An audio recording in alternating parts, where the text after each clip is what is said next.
প্রিয় বন্ধুরা, আমি এখন দাঁড়িয়ে আছি রাজশাহীর সে জগৎ বিখ্যাত আল্লাহর ওলি হযরত শাহ মখদুম রূপস রহমতুল্লাহ আলাইহির মাজার গেটের সামনে। যুগে যুগে আল্লাহর ওলিরা আসেন মানুষকে আল্লাহর পথে ডাক দেওয়ার জন্য, আল্লাহর কথা বলার জন্য। অলি শব্দটা হচ্ছে ফার্সি শব্দ।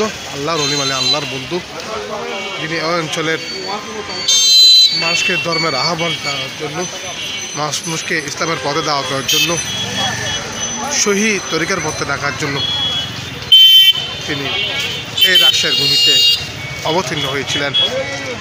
আমরা একটু পরে সে আল্লাহর ওলি শাহ মখদুম রূপস রহমতুল্লাহের মাজার জিয়ারত করতে প্রবেশ করব। আমার সাথে থাকুন। আমরা আস্তে আস্তে যে মূল দরগায় প্রবেশ করছি। এই মাজার আসতে পেরে মনে আলাদা একটা প্রশান্তি লাগছে আমার মনে। আপনাদের মনে কেমন লাগবে আমি জানি না।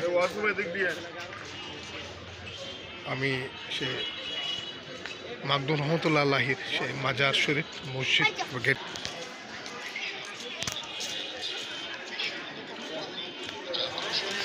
আল্লাহর ওলিদেরকে আল্লাহর রহমত বলা হয়ে থাকে, অর্থাৎ আল্লাহর আনুগত্য লাভ করতে পেরেছিলেন বিদায় তারা আল্লাহর ওলি বা আল্লাহর বন্ধু, যাকে আমরা বলি ওলি শব্দের অর্থ বন্ধু, বাংলায় বললে যারা আল্লাহর বন্ধু।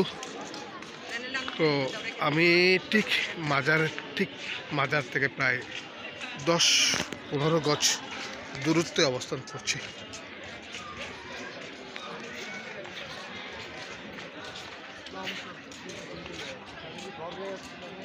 আপনারা দেখতে পাচ্ছেন যে আল্লাহর ওলির সেই পবিত্র মাজার, যেখানে আসলে মনে প্রশান্তি লাভ করবেন।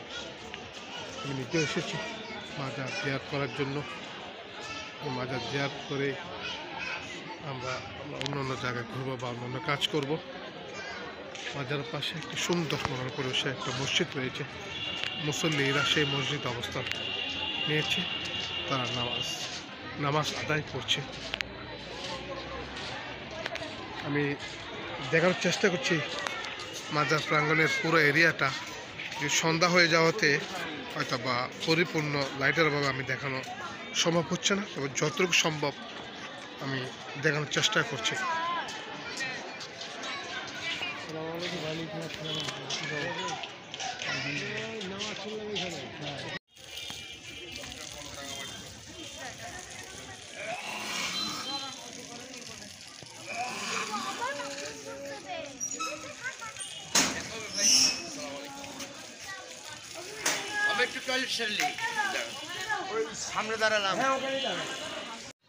যাক, আলহামদুলিল্লাহ, মাজারটা জিয়ারত করলে মনে আল্লাহ আসলে একটা প্রশান্তি লাভ করলো।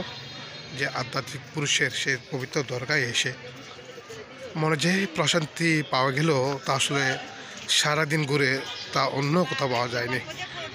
এটাই হচ্ছে সে আল্লাহর ওলির মাজার, পবিত্র যে মাজার, সে পবিত্র দরবার শরীফ। আজকে বন্ধুরা এই পর্যন্ত, হয়তোবা পরবর্তী আবারও আরেকটা জায়গা দেখানো আমরা চেষ্টা করব। আমাদের সাথে থাকুন।